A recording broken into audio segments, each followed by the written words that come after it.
L'écho pour tous, présenté par Mehdi Lutim.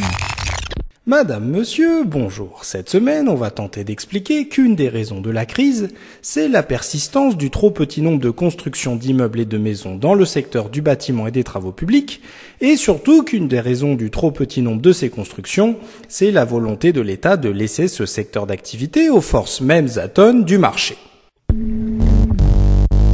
Alors, en France, on construit trop peu, 300 000 logements par an. Résultat, comme il y a de plus en plus d'habitants en France et qu'en plus, divorces aidants, il y a de plus en plus de ménages, de familles, il faut de plus en plus de logements.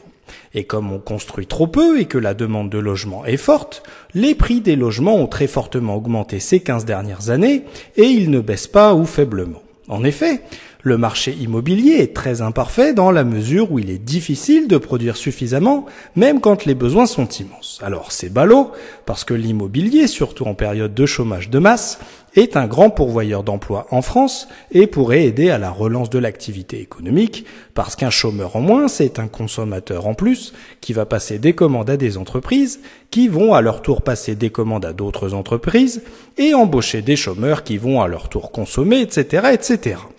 Alors moi, naïf comme pas deux, je me suis dit que si le marché, demi-dieu géant siégeant dans les hauteurs des gratte-ciel, encore un peu plus haut que l'Olympe, ne construisait pas assez, il suffisait que l'État construise à son tour pour suppléer le marché déficient, ce qui aurait pour conséquence de favoriser la baisse des prix de l'immobilier, et ce d'autant plus que l'État doit savoir construire et vendre des immeubles, puisqu'il nous a déjà pondu des TGV, des Airbus, des fusées Ariane, mais aussi la SNCF, l'EDF, la Poste et d'autres biens et services de bonne facture. Mais en fait, malgré les manques, l'État refuse de produire massivement des logements. Cependant, dans sa générosité, il propose des aides à celles et ceux qui veulent devenir propriétaires. Alors le problème évidemment, c'est que si on donne plus d'argent, plus d'aides aux personnes qu'on ne produit de biens immobiliers, eh bien le résultat de ces aides supplémentaires, c'est que les prix vont grimper sur le marché de l'immobilier.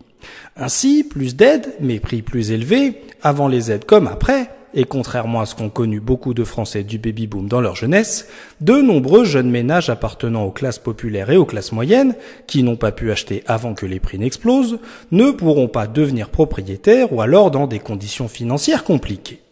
Résultat, une fois de plus, en se fondant sur des ratios d'experts et un peu de philosophie naturelle dispensée en cours à la télé, le refus par l'État de s'impliquer directement dans la sphère productive, sous prétexte que les forces du marché sont bien suffisantes, a pour conséquence le maintien de profondes inégalités. L'écho pour tous, une chronique écrite et présentée par Mehdi Lutim sur Marmite FM 88.4.